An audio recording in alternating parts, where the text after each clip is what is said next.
मैं उस दिन नहीं था, मैं कहीं बाहर था।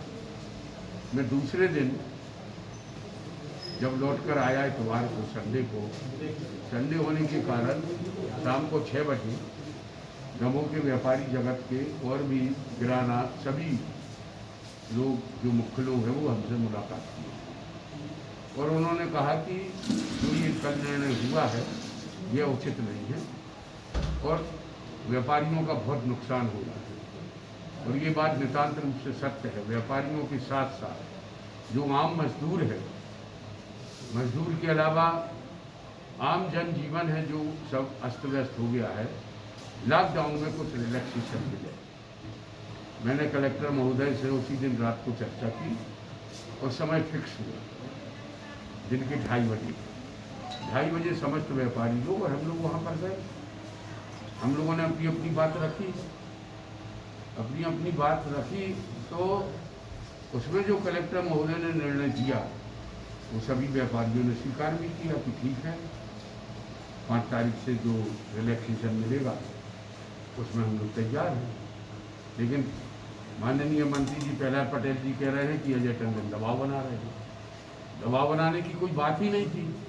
अगर दबाव बनाते तो हम जबरदस्ती दुकानें खुलवाते या कोई आंदोलन करते या कलेक्टर महोदय से अपनी बात को मनवाने का प्रयास करते। जो गवर्नमेंट की गाइडलाइन थी उसके अनुसार लॉकडाउन चला। तो मैंने ये कहा कि इस प्रकार के आरोप, उनको जिसने भी जानकारी दी हो, इस प्रकार के आरोप लगाना गलत है। मैं एक जनप्रतिनिधि हूँ और अगर मेरे पास कोई आया है, अपनी बात को रख रहा है, तो मेरा फर्ज बनता है कि मैं जिले के मुखिया से संपर्क करूं, जो कि इस महामारी के विषय में पूरी जानकारी रख रहे हैं। और कलेक्टर महोदय के अलावा किसके पास जाऊं? तो हम लोग गए थे। इसमें कौन सा दबाव हो गया? और मैंने तो कहा भी सांसद जी से, मंत्री जी से कि कलेक्टर महोदय बैठे हुए हैं, उनसे पूछ लीजिए मैंने कौन सा दबाव बनाया, सिद्ध कर दीजिए। निर्णय जो उन्होंने सुनाया वो हम लोगों ने स्वीकार कर लिया। अब इसमें काय का दबाव बनाया? और अगर जनता अपनी बात ना रख पाए, अपनी बात ना कह पाए, तो ऐसा तो नहीं चलेगा। अब बैठक चालू हो गई। बैठक चालू में पूरे लोग जितने भी थे, व्यापारी वर्ग के भी 2-3 प्रतिनिधि थे, हम लोग भी थे, सबका ये कहना था कि लॉकडाउन पूर्ण रूप से खुले। वही उसी बात को मैंने आगे बढ़ाया कि लॉकडाउन, आप कह रहे हैं कि एक लाइन खुले, एक लाइन बंद हो। मैंने कहा कि गांव, यहाँ शहर का आदमी हो 5 मिनट में गया और सामान लेके आ गया। गांव से आदमी आ रहा है, इतने दिन बाद अपन लॉकडाउन खोल रहे हैं। तो मेरा सुझाव है, मैंने अपना सुझाव दिया कि मेरा सुझाव है कि लॉकडाउन पूरे रूप से खोल दिया जाए। तो मैंने उसके लॉजिक दिए कि भाई आज एक दुकान, समझिए एक दुकान किराने की खुली है जो मेरे चॉइस की है, और रेडीमेड शॉप बंद है जो मेरी चॉइस की है। तो मुझे तो कल फिर से आना पड़ेगा ना मार्केट में, जहाँ मेरा लेन देन चलता होगा, जहाँ मेरी पसंद का सामान मिलेगा। समझिए मेरी पसंद का सामान किराने का तो मिल रहा है, और दीगर सामान जो मुझको लेना है वह दुकान अगर बंद है तो फिर से आना पड़ेगा कि नहीं? एक तो एक लॉजिक है ये। तो पूरा खोल दिया जाए। उसका हमने कहा कि आप इस प्रकार से खोलेंगे, और कम दुकानें, समझिए 1000 लोग दमोह में मार्केटिंग करने आ गए और दुकानें 200 खुली है, तो दुकान के ऊपर लोड बढ़ेगा ना। ग्राहक, दुकानें कम है, ग्राहक ज्यादा है, तो भीड़ तो लगेगी ही लगेगी। अगर पूरी दुकानें खुलेंगी, पूरे लोगों को रोजगार मिलेगा, पूरे लोगों को अपनी चॉइस का सामान मिलेगा, तो इसका ये मतलब है आप हमारी चॉइस भी खत्म कर रहे हो। हम अपनी चॉइस की दुकान से सामान ही नहीं ले सकते। और अगर 2000 या 1000 आदमी मार्केट में है और दुकानें खोल रहे हैं, उनकी संख्या ज़्यादा है, तो भीड़ डाइवर्ट होगी ना। एक जगह तो भीड़ इकट्ठी होगी नहीं। लेकिन उन्होंने, वो तो एक रटा रटाया होता है कि हमको तो ये करना है, तुम कुछ भी कहते हैं।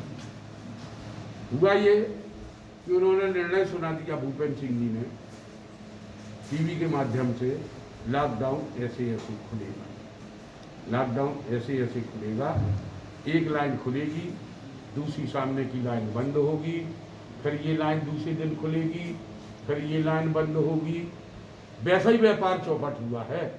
तो हमें तो कुल 2 दिन में से 1 दिन काम रोजगार करने को मिल रहा है और खरीदार को दोनों दिन आना पड़ रहा है। ये कहाँ का लॉजिक है? हमने तो फिर मैंने उनसे निवेदन किया कि कोई, चलिए मेरी बात को अगर आप नहीं मानते हैं, तो अगर मेरी सुझाव आपको नहीं अच्छा लग रहा है तो इसका कोई बेस्ट सॉल्यूशन निकालिए, नहीं तो जनता की भीड़ बहुत ज़्यादा इकट्ठी होगी और हम और आप जो सोच रहे हैं वह हो नहीं पाएगा।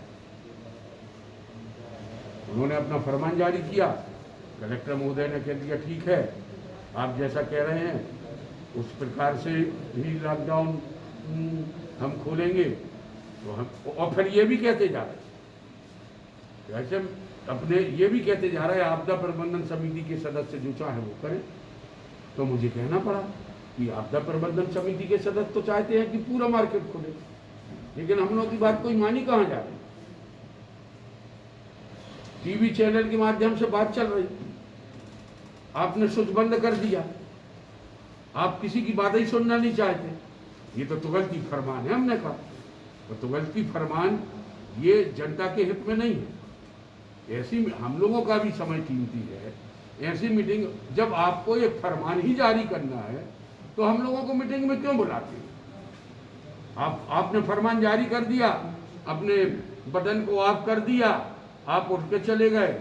आप इतने बिजी हैं कि अब आपको मुख्यमंत्री की बैठक में जाना है, तो सांसद जी को कहीं और जाना है।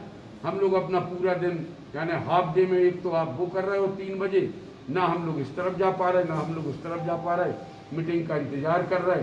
सब लोग अपने अपने प्रस्तावों को रख रहे, आप प्रस्ताव को मानते नहीं हो, केवल फरमान जारी करते हो। तो हमने कहा सॉरी, ऐसी मीटिंग में हम लोगों को ना बुलाया जाए, जहाँ जनप्रतिनिधि की जनता की आवाज़ को ही ना सुना जाए। ऐसी मीटिंग से फायदा क्या है? हमने कहा ऐसी मीटिंग में हमको तो ना बुलाया जाए और मैं ऐसी मीटिंग का बहिष्कार करता हूँ, क्योंकि यह जनता के हित का नहीं है। हमें उसके अपने चलाए। ये रियल स्टोरी है मेरे पास।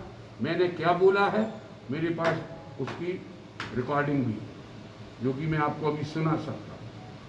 मैंने ये शब्द कहा कि बेस्ट सॉल्यूशन निकालिए। अब आपने पढ़ दिया कि नहीं ऐसा ऐसा होगा। आपको दमों की स्थिति से मालूम ही नहीं है। आप बैठे हो भोपाल में इतनी दूर, आप बैठे हो दिल्ली में इतनी दूर, आपको पता ही नहीं है कि दमों में हो क्या रहा है, गरीब आदमी कैसे पिस रहा है। आप खुद सोचिए, मैं बार बार कहता हूँ पूरा मार्केट खुलना चाहिए। अब आप एक लाइन खोले हो, एक लाइन बंद करे हो, दुकानें कम हैं, व्यक्ति ज़्यादा हैं, भीड़ ज़्यादा भीड़ बढ़ेगी कि कम होगी? अगर दुकानें ज़्यादा खुली हैं, मार्केट ज़्यादा खुला है, तो भीड़ डाइवर्ट रहेगी बड़ी। इतनी सी तो बात है। अब आपको जो करना है तो अब आपको तो अपनी नादरशाही चलाना है। आप देखना धीरे धीरे करके जनाक्रोश बढ़ेगा। जनाक्रोश इस बात को लेकर बढ़ेगा कि आप कुछ भी कर रहे हो, आप किसी की सुनना ही नहीं चाहते। अगर कोई जनप्रतिनिधि अपनी बात को कहना चाहता है तो आप कहते हो कि आप दबाव बना रहे हो। तो क्या करें? हम लोग यशमैन बन रहे हैं। हम लोग आपकी गलत बात में भी हामी हैं। हम आपकी, मैंने ये भी बोला कि आपके अच्छे सुझाव को हम लोग मानने को तैयार हैं। ये नहीं है कि मैं आपके उस सुझाव को ना मानूं, लेकिन अगर आप कोई गलत सुझाव दे रहे हैं तो मैं एक जनप्रतिनिधि के नाते जो सही बात है, जनता क्या चाहती है और जनता के हित में क्या है, मैं तो अपनी बात को रखूंगा। भी नहीं चाहता, सॉरी, मैं जा